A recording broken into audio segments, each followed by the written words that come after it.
The birthday I waited for. And never got. Birthdays are supposed to make you feel special. Mine taught me exactly how disposable I was to my own family. Subscribe, because this story starts with a tantrum but ends with a life-changing escape. Turning 21 is supposed to be magical. It's the first birthday where you truly feel like an adult. Old enough to make your own choices. Young enough to feel like the world is wide open. Most people get champagne, a celebration dinner, maybe a surprise party. I got a cancellation text.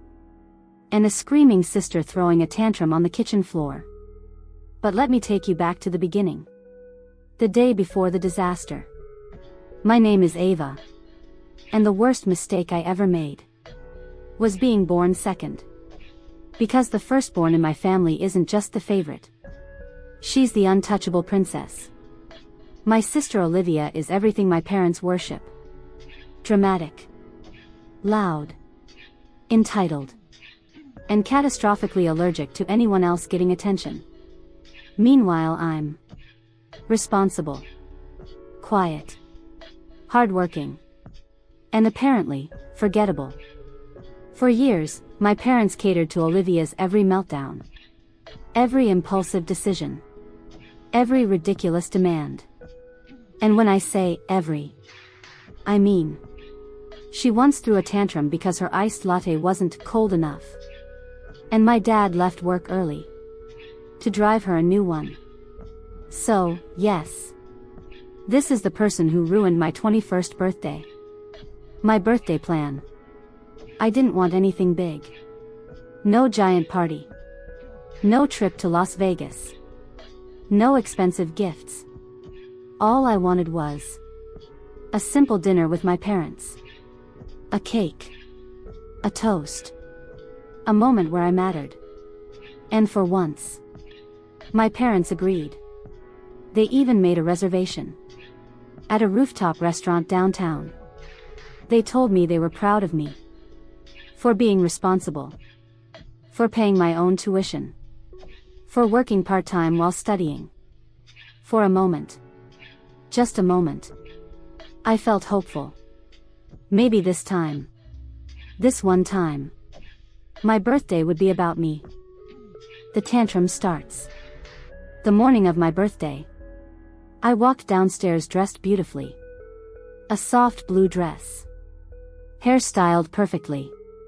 A small necklace grandma gave me. I was excited. Truly excited. Until I reached the kitchen. And saw her. Olivia. On the floor. Crying. Screaming. Kicking the cabinets. Mom rushed around her, panicked. Dad hovered in the corner with his head in his hands. And Olivia shrieked. It's ruined. Everything is ruined. I blinked. What happened? Olivia glared at me like I had personally set her house on fire. My nails, she screamed. They got chipped. I can't go out like this. I stared. Olivia, it's just one nail. One nail, she shrieked. I have to look perfect. And Dad refused to take me to the salon now. Dad shot me a helpless look. Mom snapped. Sweetheart, don't be insensitive. Your sister is having a crisis. A crisis. Over a chipped nail. This was when I should have known. My birthday was already doomed. The cancellation. I gently asked. Are we still going to dinner tonight? Both parents froze. Olivia wailed louder. Mom sighed dramatically. Ava, honey. I don't think we can make it tonight. My heart sank. Why? Dad rubbed his temples. Your sister had a very hard morning. She's emotionally fragile right now. Emotionally fragile. Because of a nail. I felt something crack inside me. Dad, it's my 21st birthday. He looked at me with guilt. But not enough guilt to care. We'll reschedule, he said softly. Maybe next weekend. Olivia sniffed loudly. No. Next weekend I have brunch with friends. Mom stroked her hair. Of course, sweetheart. We won't ruin your plans. I stared at them. So my birthday is cancelled? Mom snapped. Ava, stop being dramatic. We'll order a cake or something. A cake. Or something. Like I was an afterthought. Like I wasn't even worth a night out. I felt my throat tighten. Dad finally said. We should focus on your sister right now. She's having a very difficult day. And that was it. My birthday, ruined. Forgotten. Thrown aside because the princess chipped a nail. The final insult. I walked upstairs to my room. Trying not to cry. 5 minutes later. I heard Olivia's voice floating up the stairs.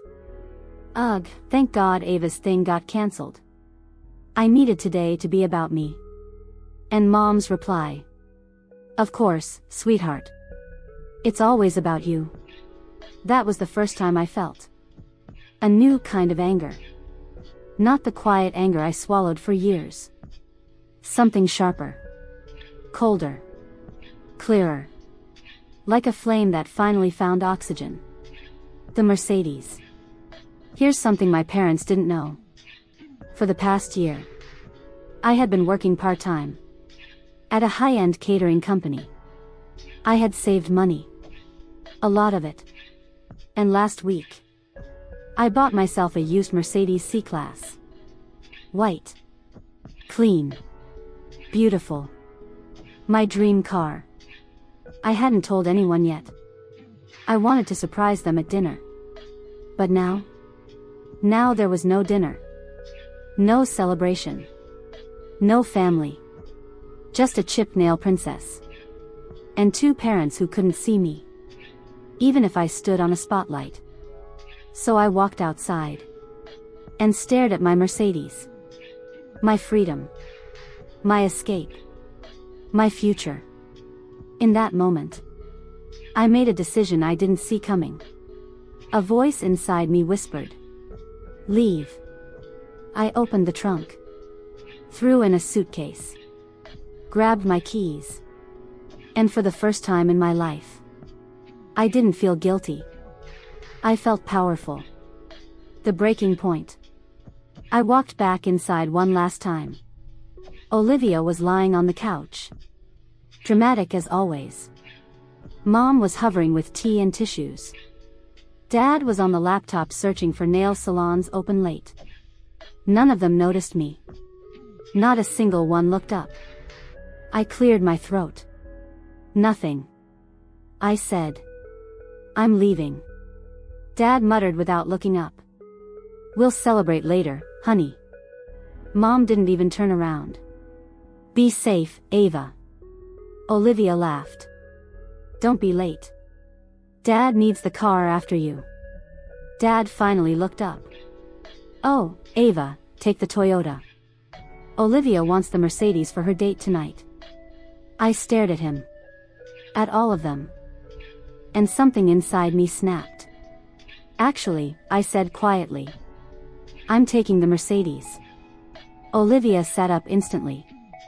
What? That car isn't yours. I smiled. Yes, it is. Mom gasped. Dad frowned. Olivia shrieked. You bought a Mercedes without telling us. I didn't know we were required to share our accomplishments, I said calmly. Then. You all canceled my birthday for a tantrum. So I'm canceling my presents. Mom stepped forward. Ava, don't do anything rash. Oh, I said. I'm finally doing something right. And with that, I walked out the front door. And locked it behind me. Not because I was leaving the house. But because I was leaving.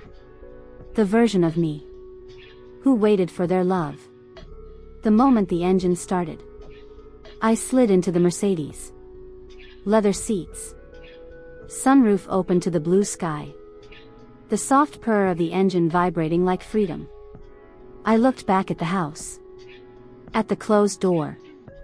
At the life I was abandoning. Olivia's scream echoed through the window. Ava! You can't leave. It's my day. I smiled. No, Olivia, I whispered. For the first time. It's mine. I pressed the gas. And I drove away. From the house. From the tantrums. From the favoritism.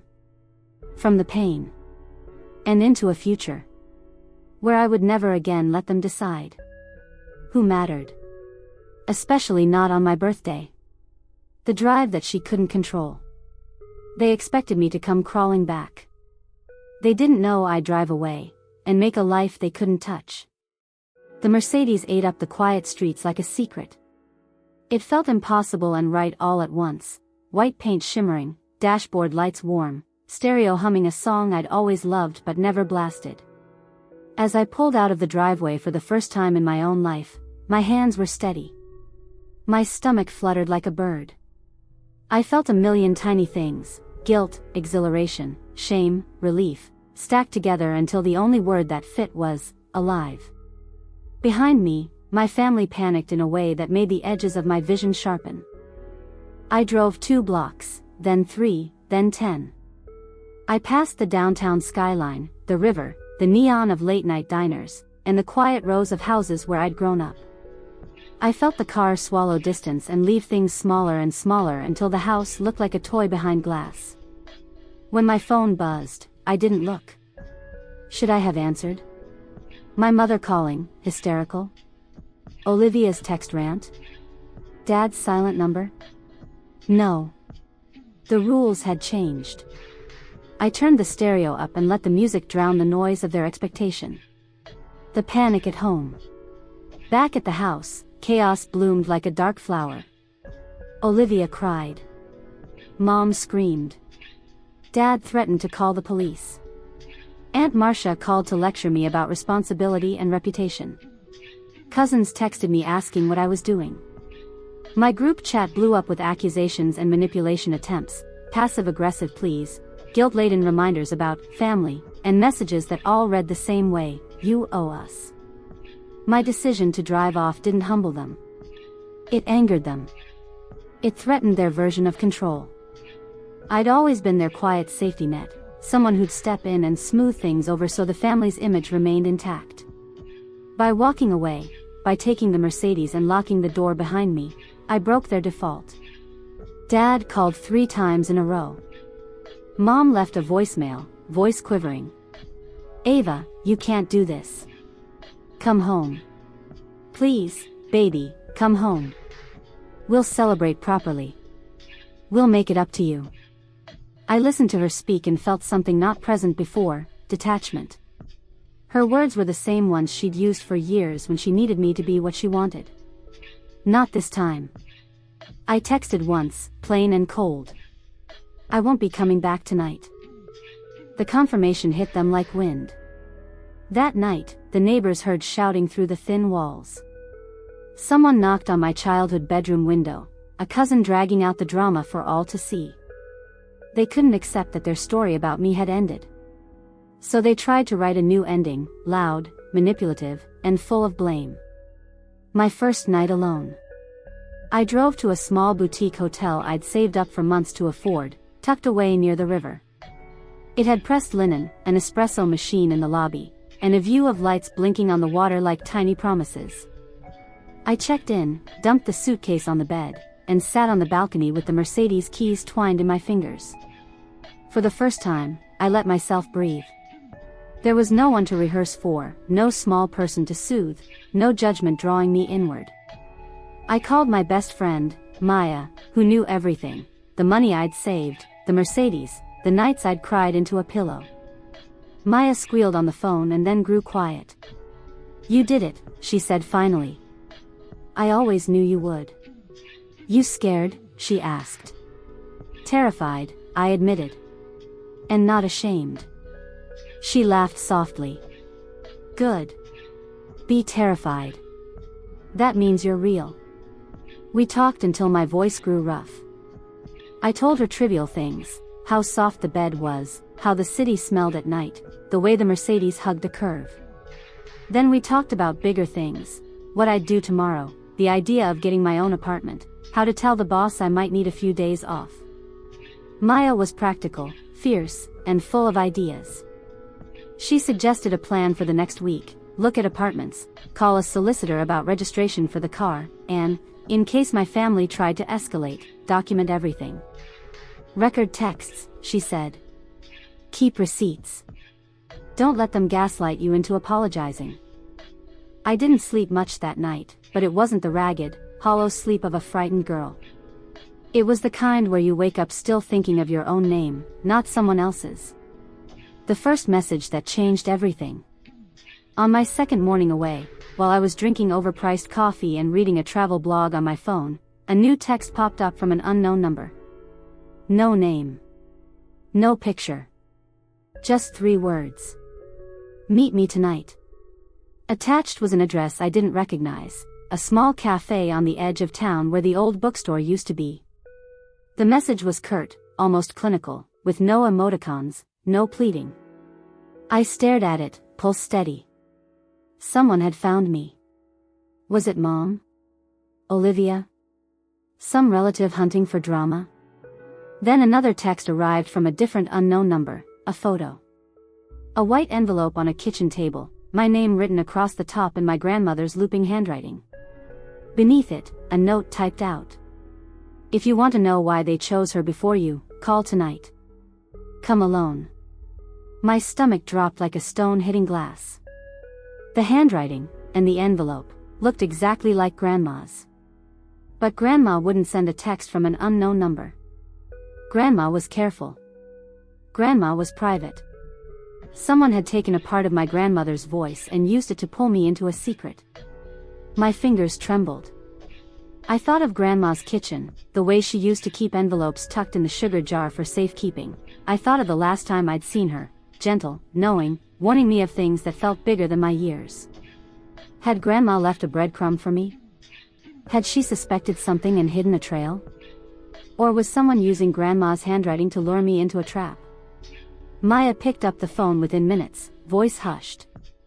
Don't go alone, she said. Meet in public, bring someone. I considered calling the number back, but curiosity won over caution. There was a weight behind the message that felt like truth. If someone knew where I was and had Grandma's handwriting, they might have something real to show me. Something that explained why Olivia had always been the axis around which our family spun. The meeting at the cafe. That night I went to the cafe. It was busy, a clink of cups, murmured conversations, the hiss of milk steaming. I sat at a corner table, Mercedes parked across the street. I texted Maya the address and asked her to keep me on the line until the person arrived. A figure slid into the seat opposite me without fanfare, Aunt Marissa's neighbor, Mrs. Clark, a woman in her 70s who used to babysit me. Her hair was a silver bun. Her hands shook slightly when she placed a small envelope on the table. You came, she said, voice low. I didn't think you would. I almost didn't, I admitted. Who sent the message? She looked around, then leaned in. Not who, she said. Who you should have listened to years ago. She slid the envelope toward me. Inside, a crumpled photocopy of a bank statement, a long ago typed letter, and a small, trembling slip of paper, Grandma's handwriting on it. The ink faded but the loops unmistakable.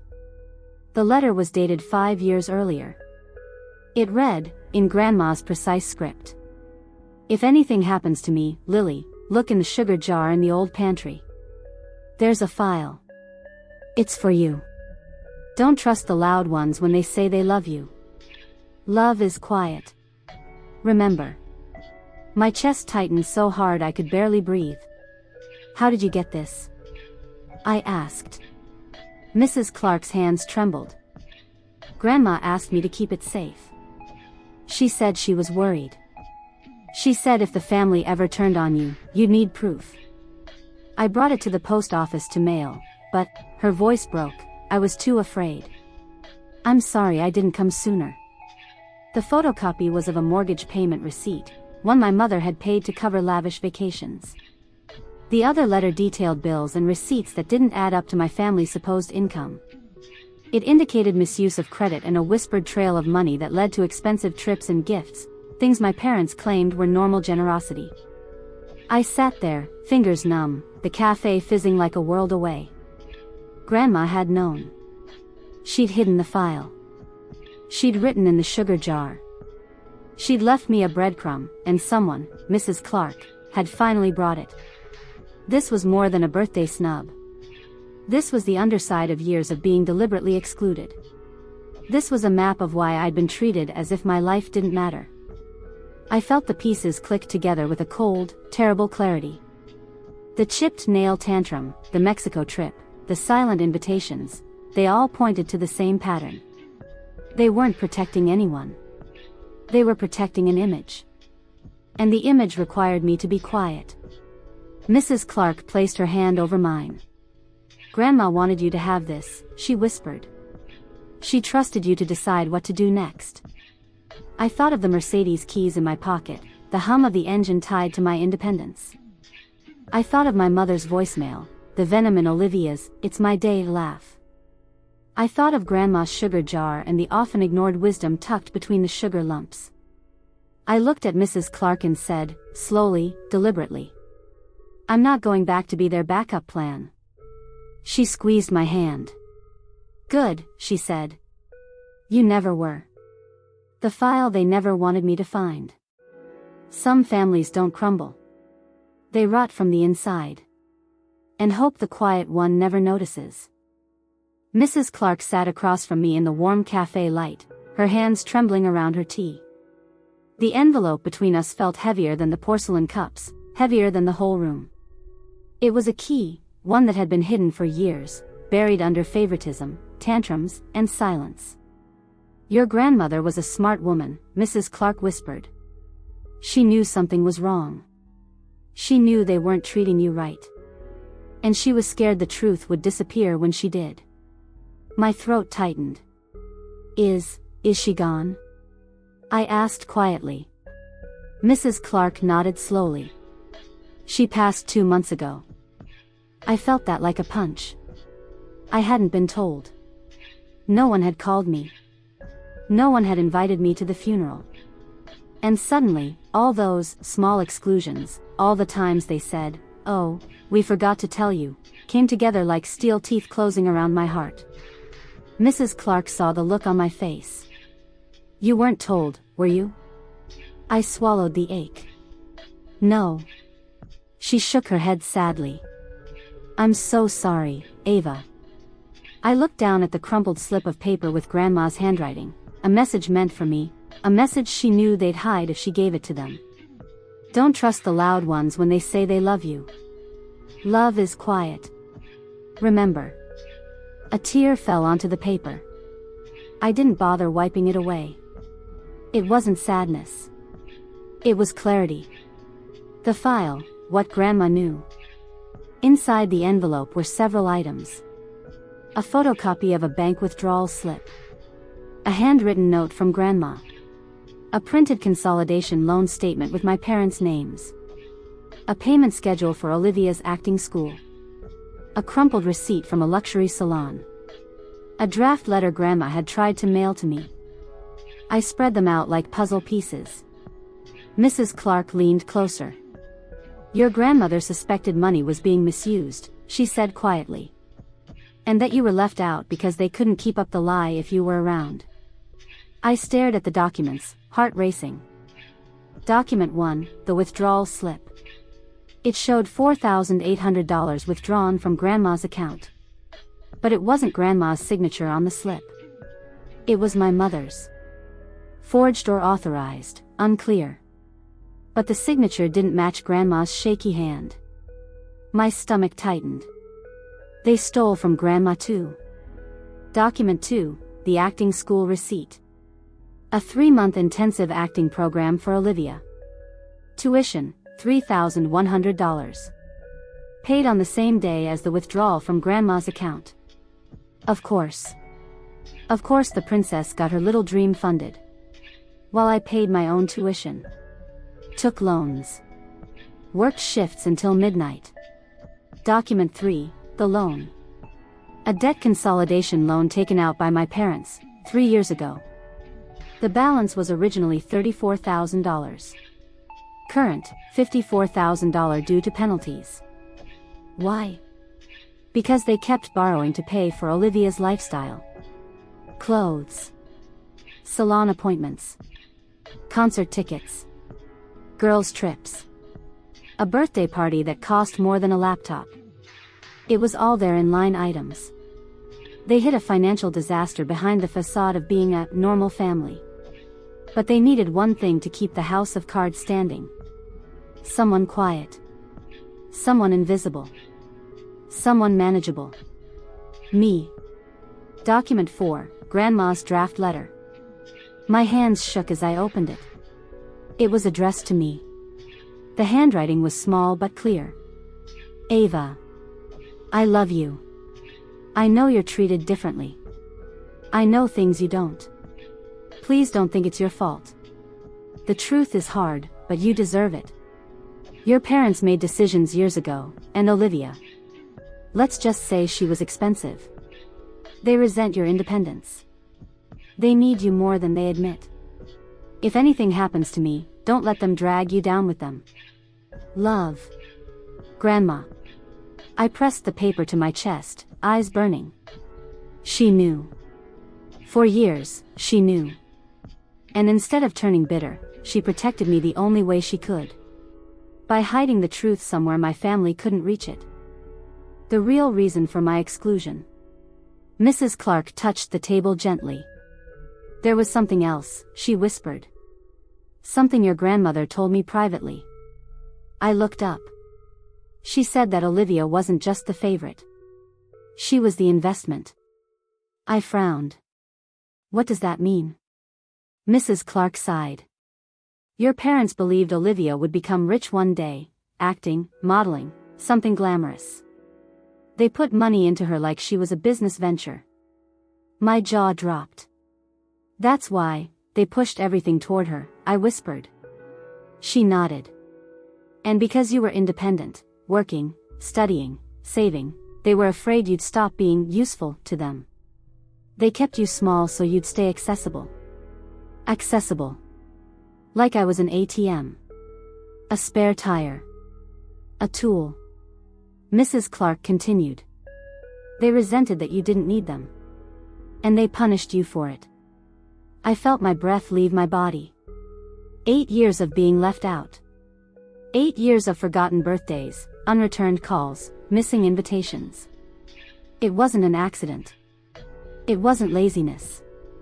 It wasn't disorganization. It was intentional. A strategy. To keep Olivia's image intact.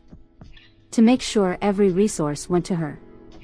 To ensure I stayed the quiet supporting character. And the only reason they remembered me when convenient? Money. Tasks. Labor. Not love. Never love. The moment the anger turned cold. I looked at the file again. The documents. The letter. The receipts. The trail of lies. Everything I'd suspected. But never had proof of. The shame of being left out melted into something else. Power. The kind that changes a person's future. Mrs. Clark whispered. You can protect yourself now. Don't let them drag you back. I nodded. I won't. I gathered the documents and placed them carefully in my backpack. Mrs. Clark stood, her voice soft. Your grandmother would be proud of you. Tears pricked my eyes. But they weren't weak tears. They were the kind that signaled transformation. The first move of revenge. I drove back to the hotel with the envelope on the passenger seat. My phone buzzed. A message from Mom. We need to talk. Come home. Then a second. We found out where you are. Then a third. Olivia is very upset. Stop punishing her for being sensitive. I stared at the messages. Not one. How are you? Are you safe? Happy birthday, Ava. We're sorry. Not 1 ounce of accountability. Just commands. And expectation. I typed slowly. I know everything. The accounts. The debt. The withdrawals. Grandma's letter. We're done. 3 dots appeared immediately.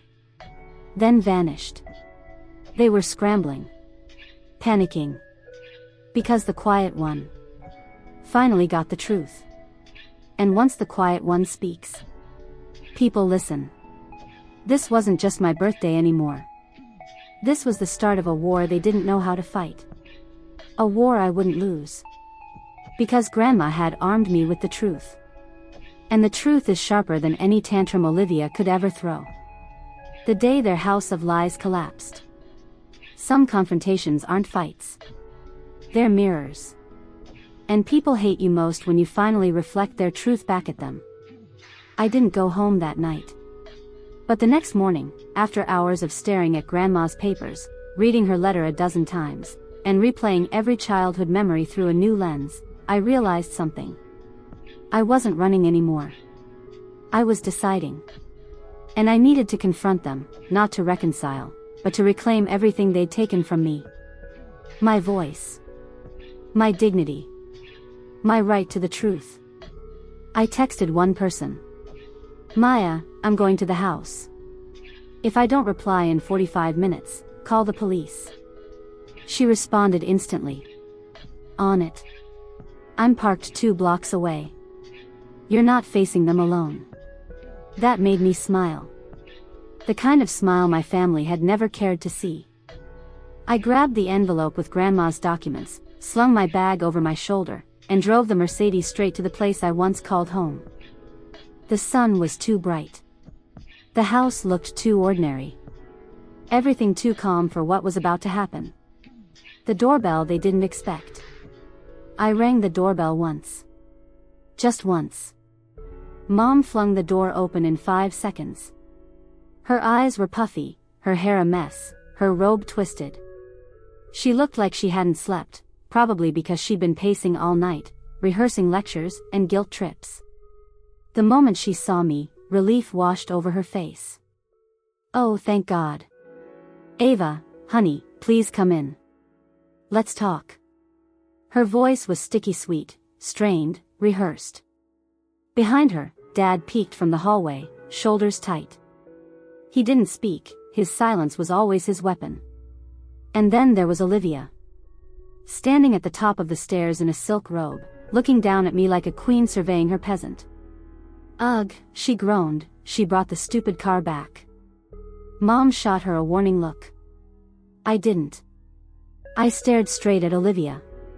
And said, I'm not here to return anything. Olivia scoffed. Dad exhaled. Mom's smile twitched. Let's all sit, she said. Like adults. The implication was clear. You were childish. Now behave. But I wasn't the child anymore. I stepped inside on my terms. The living room interrogation. Mom gestured toward the couch.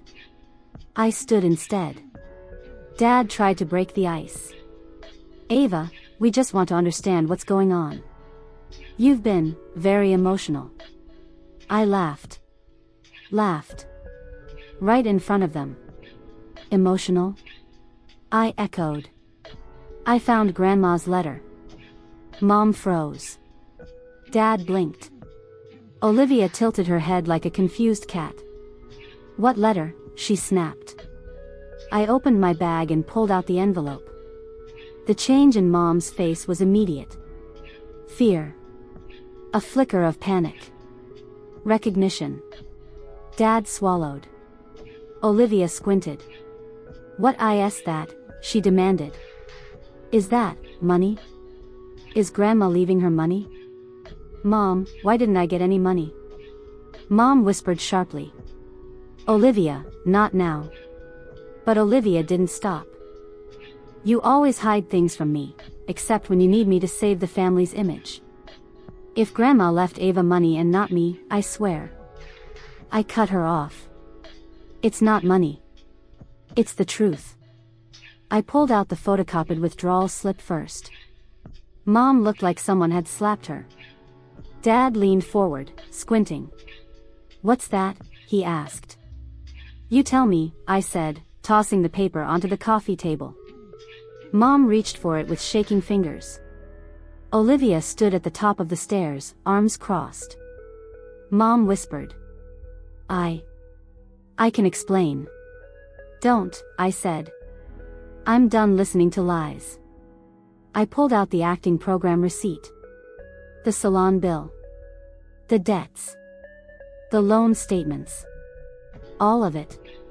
One by one, I dropped them onto the table like pieces of a broken crown. Mom put her hand over her mouth. Dad's face turned pale. Olivia blinked slowly. "What even is that?" she demanded. I glared at her. "These," I said, "are the things you got while I worked 2 jobs to afford textbooks." She smirked. "Well, you're good with money." "I suck at it." "What's the problem?" Dad muttered. "Olivia, please." She rolled her eyes dramatically. "What?" "It's true. She's always been the responsible one. You guys always said that." And that was the moment. The moment the truth finally came out. Because I asked. "Dad, why did you always call me responsible? Why did you treat me like the easy one?" He looked at the floor. Then said quietly. "Because we knew you wouldn't fight back." Mom closed her eyes like she wished he hadn't said that. Olivia looked confused. I felt something inside me shatter, but not in a way that hurt. In a way that freed me. The truth about Grandma. I pulled out the last thing in the envelope. Grandma's letter.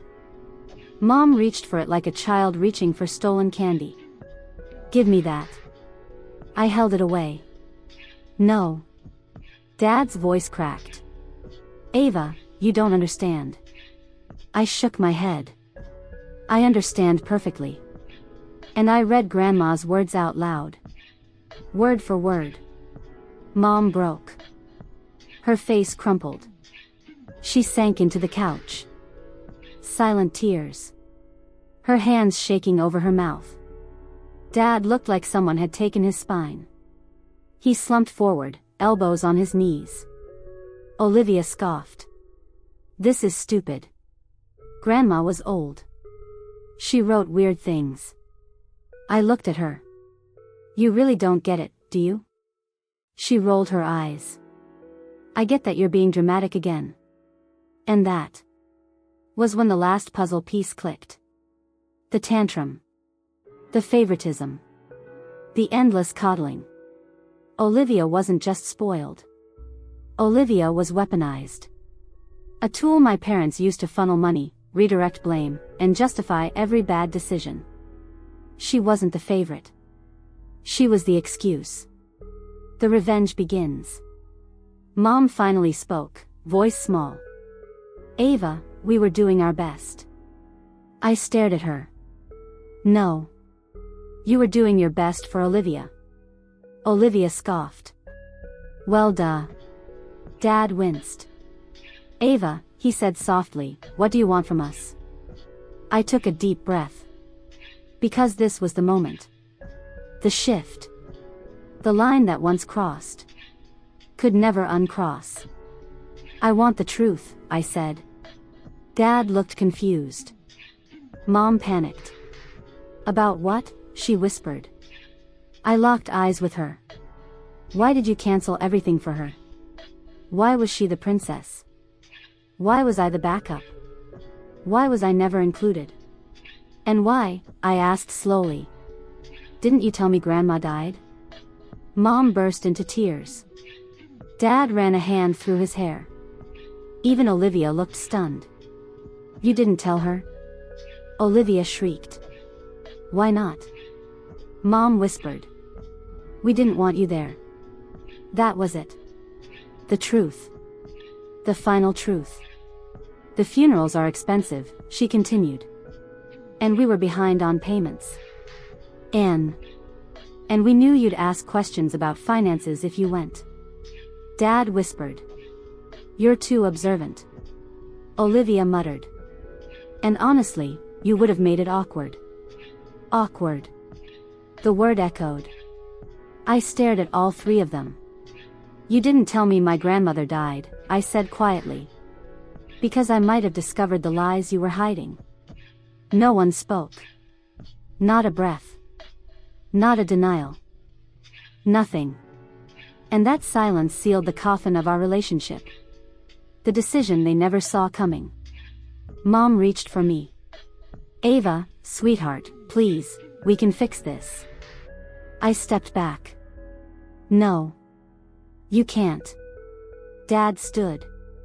Ava, listen. No, I said. You listen. I held up the envelope. This goes to a lawyer tomorrow. Mom gasped. Dad's breath caught. Olivia screamed. What? Why? I looked at her like she was a stranger. Because you don't get to steal from Grandma. And hide her death. And use me. And expect nothing to happen. Mom sobbed harder. Dad whispered. Please, don't ruin our family. And I replied. You ruined it. I'm just revealing the pieces. I turned to leave. Olivia shouted after me. You can't do this. I'm the one who needs the help. I looked back one last time. You should have thought about that. Before you threw a tantrum. That cost you the one person who's done supporting you. And with that, I walked out of the house. And closed the door behind me. This time permanently. The breaking point they created themselves. Some people don't change until the world stops protecting them. And for the first time in their lives, the world stopped. Leaving the house felt different this time. Not like running. Not like escaping. Not like a wounded girl storming off. This time, I left like someone shutting a door they no longer intended to reopen. Maya's car was parked exactly where she said it would be. She leaned out the window when she saw me, eyes wide. Well, she asked. Did the fireworks go off? Oh, I said, dropping into the seat beside her. You have no idea. She grinned. I brought popcorn. I laughed, for real, and it felt like the first genuine laugh in years. Ms. Clark's envelope sat safely in my bag. Grandma's letter a warm weight against my spine. And the truth? It wasn't a burden. It was fuel. The legal surprise they never expected. The next morning, I visited a legal center that offered help for young adults. They connected me with a lawyer named Andrea Hale, sharp, calm, and the type of woman whose presence made you sit straighter. She flipped through every document carefully. The forged withdrawal slip alone is serious, Andrea said. Your mother used your grandmother's account without authorization. My stomach nodded. And the loan? I asked.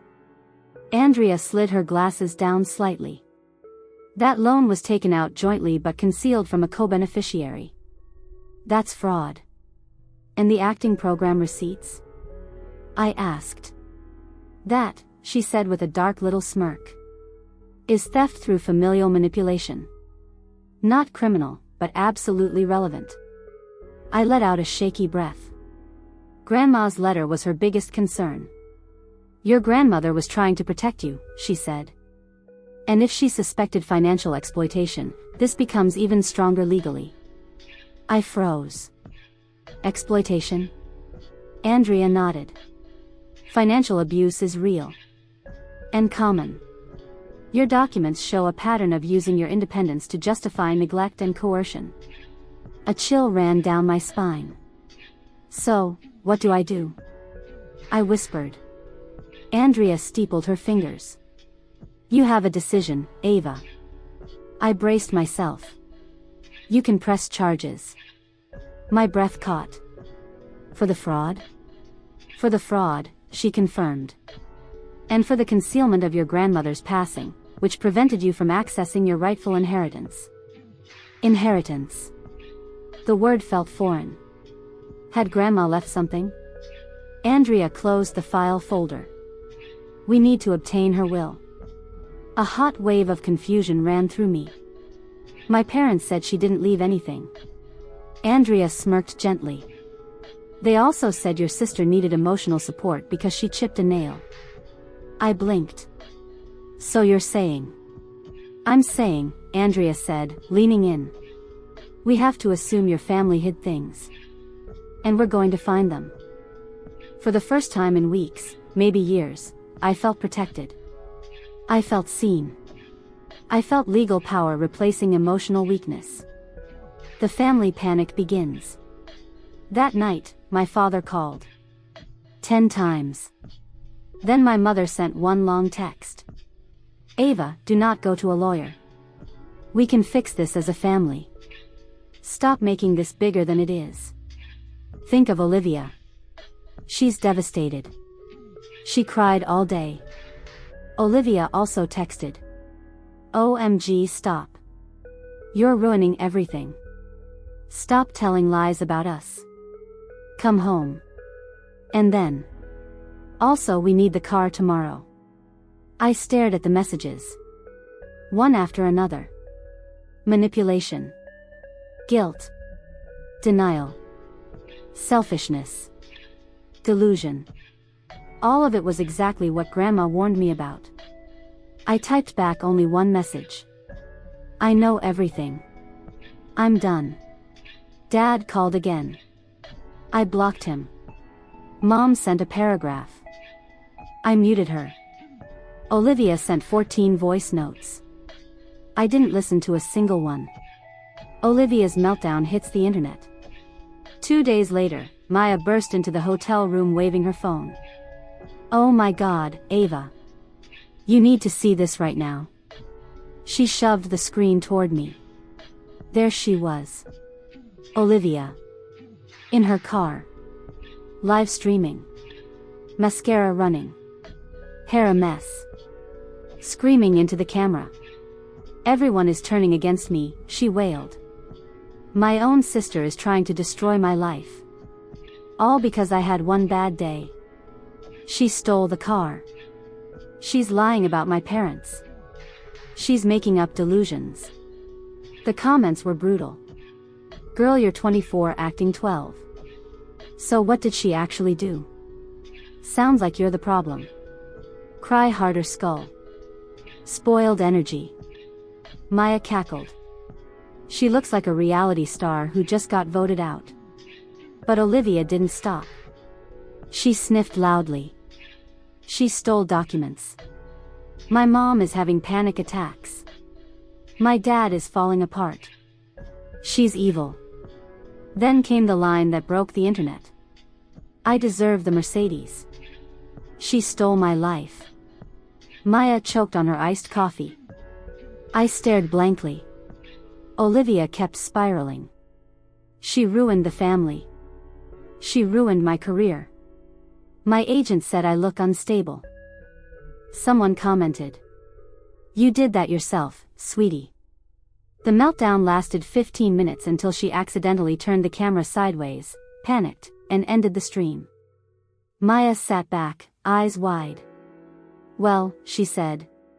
That's going to stay on the internet forever. I covered my face and groaned. They're imploding. Maya smirked. They're exposing themselves. You're just watching. The inheritance reveal. 2 days later, Andrea called. Are you sitting? She asked. My stomach tightened. Yes. I obtained your grandmother's will. Silence. And? Andrea drew in a breath. Ava. Your grandmother left you something. Something significant. My hands trembled. What did she leave me? Andrea replied. Her savings account. Her bonds. And her property. I felt dizzy. What property? A small 2-bedroom cottage, Andrea said. Fully paid off. In your name. Officially. Legally. Irrevocably. My mouth fell open. My family said she didn't leave anything. Andrea chuckled. Your grandmother predicted that. She filed the will privately. I pressed a hand to my mouth. Grandma. Always quiet. Always watching. Always knowing. Andrea continued. And she left a note with the will. My heart hammered. What did it say? Andrea read it aloud. To Ava. You were the only one who saw me for who I was, not what I could give. This is for your future. Live freely. Live loudly. Love yourself the way they never loved you. I choked. Tears hit the table. Maya hugged me as I cried into my hands. I hadn't been forgotten. I hadn't been overlooked by everyone. One person, the one who mattered most, had seen me completely. And she'd made sure I would never again be trapped. The final family eruption. When the lawyer notified my parents of the will's execution, the explosion was nuclear. Mom called 37 times in a row. Dad called twice that. Olivia texted in all caps. Are you kidding me? You got a house? Why does everything always happen to you? I didn't reply. They sent long voice notes. Threats. Guilt trips. Demanding explanations. Accusing me of manipulation. Begging for forgiveness. Begging for money. Begging for the inheritance. At one point Dad said, Ava, please. We need that house. We can move in. Start over. I simply responded. No. Mom cried. Olivia cursed. Dad begged. Aunts jumped in. Cousins weighed in. Everyone wanted something from me. Except Grandma. She wanted me to be free. The beginning of peace. I drove to the cottage the next morning. It was small. Quiet. Surrounded by trees. With a porch swing and a gravel driveway. Inside, it smelled like cedar and old books, a smell that made my eyes burn. On the kitchen counter was a mason jar. Inside the mason jar, packets of sugar. And one tiny folded note. My hands shook as I pulled it out. In Grandma's handwriting. Your real life starts here. Love is quiet. Remember. I pressed the note to my heart. The cottage wasn't fancy. But it was mine. Fully mine. Paid for with love, not manipulation. Protected by truth, not lies. And as the sun set behind the trees, I stood outside, arms crossed, and realized I wasn't running anymore. I was arriving. The day I stopped being their shadow. When you stop letting people hurt you, they don't apologize. They scream. Because losing control over you feels like losing oxygen. The morning of the hearing was cold. Not weather cold, bone cold. The kind of cold that signals a shift in your life you can't undo. I arrived with my lawyer, Andrea, and Maya at my side. My hands didn't shake. My voice didn't crack. My breath didn't tremble. I wasn't the same girl who tiptoed around a chipped nail tantrum. I was the girl who had truth in her pocket. The courthouse steps felt like climbing out of my old life. Each step heavy and full of years I'd spent being small. Inside, my parents waited in the hallway. Dad looked defeated. Mom looked frantic. Olivia looked furious, dressed in all black, sunglasses indoors, like she was the victim in a tragic movie only she was watching. When she saw me, she bolted upright. Oh great, she snapped. The princess who stole my CR and my inheritance. Andrea didn't even blink. It was never yours, she said coldly. Olivia hissed. Mom rushed toward me. Ava, listen to me. No, I said. She froze. My voice didn't rise. Didn't shake. Didn't plead. Just one syllable. And she stopped like she'd hit a wall. For the first time, the family dynamic had shifted. For the first time, they weren't the center of gravity. I was. The courtroom reveals the truth. Inside the courtroom, the hearing began. It wasn't dramatic at first, just paperwork and introductions. But then Andrea stood. "Your Honor," she said. "There is evidence of unauthorized financial activity on the account of the late Margaret Hale." Mom squeezed Dad's hand so hard their knuckles turned white. Andrea placed the forged withdrawal slip on the table. The judge lifted it. "This is not the decedent's signature." Mom's face flushed red. Andrea continued. "There is also evidence of funds used for unrelated personal expenses, including tuition payments and personal luxury services, all charged to the decedent." Olivia stood abruptly. "That was for my career," she shrieked. "Mom said Grandma wanted to help me." The judge raised an eyebrow. Andrea said calmly, "Grandma's will indicates otherwise." The judge nodded. "And where is the will now?" Andrea handed it over. The judge scanned it. It was short. Simple. Unmistakable. "Grandma left everything to me." "Everything." Mom's face crumpled. Dad covered his mouth. Olivia shook her head wildly. "No. No, no, no. This is wrong. I'm her favorite. She loved me more." The judge looked at her with thin patience. "Sit down, Miss Hale." Olivia stomped back into her seat. The meltdown that sealed their fate. The judge addressed my parents. "Did you conceal the decedent's passing from her granddaughter, Ava Hale?" Dad cleared his throat. We were overwhelmed." Mom whispered. "We didn't want to upset her." Andrea raised an eyebrow. "Yet you informed extended relatives and planned a full funeral service." Mom's jaw locked. The judge asked, "Why was Ava not notified?" My parents stared at the floor. Andrea said quietly, "Because she would have discovered the withdrawals." Mom finally broke. "Fine," she cried. "Yes. We hid it.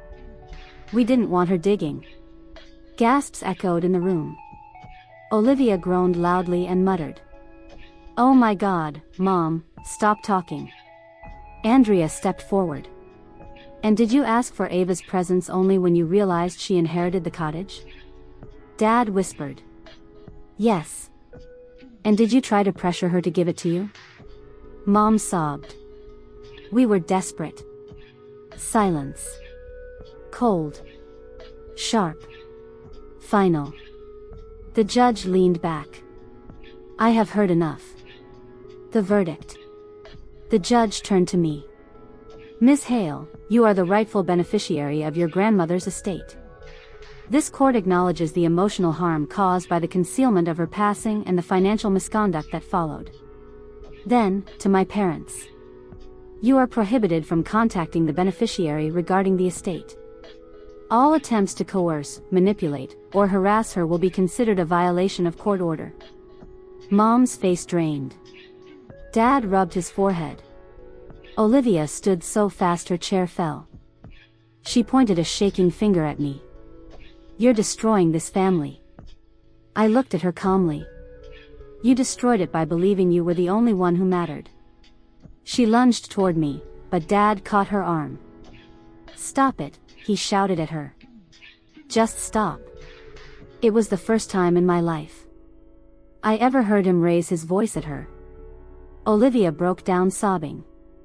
A raw, ugly cry. Mom collapsed next to her. Dad whispered, "This is our fault." For once. They didn't blame me. For once. They couldn't. The final goodbye. Outside the courthouse, they followed me. Mom grabbed my arm. "Ava, sweetheart. You don't have to cut us out. We can fix this. We can start over." Her voice was breaking. Hands trembling. I gently pulled my arm back. No, Mom. You only want me when you need something. Dad stepped forward. Ava, please. You're our daughter. I shook my head. No. I was your backup plan. Your scapegoat. Your invisible child. Mom reached out again. Please. We love you. I stared at her. And said the most honest thing I had ever said. No. You love what I can give you. Her face collapsed. Dad whispered. I'm sorry. I nodded. I know. But I can't carry your apologies anymore. Olivia glared at me through tears. I hope you're happy, she spat. I turned fully toward her. I am. She blinked at the firmness in my voice. I'm happy. I'm free. And for once, my life is mine. I walked past them. They didn't follow. Not because they didn't want to, but because they couldn't anymore. The court order ensured that. And Grandma ensured I never needed them again. Full circle, the cottage. That evening, I returned to Grandma's cottage. The sun was low, golden light spilling across the porch. I sat on the wooden swing. With a mug of tea. And listened to the silence. A car pulled up. Maya stepped out, smiling. You did it, she whispered. No, I said, smiling back. Grandma and I did it together. We walked inside. And there on the kitchen counter was the sugar jar. I opened it. Inside were new sugar packets. And one fresh note. You chose yourself. I always knew you would. I didn't know how she planned that. Maybe she wrote it years ago. Maybe she left several notes hidden away. Either way, I felt her with me. In the quiet. In the safety. In the peace. My life wasn't perfect. But it was mine. I had a cottage. A Mercedes. A lawyer. A best friend. A future.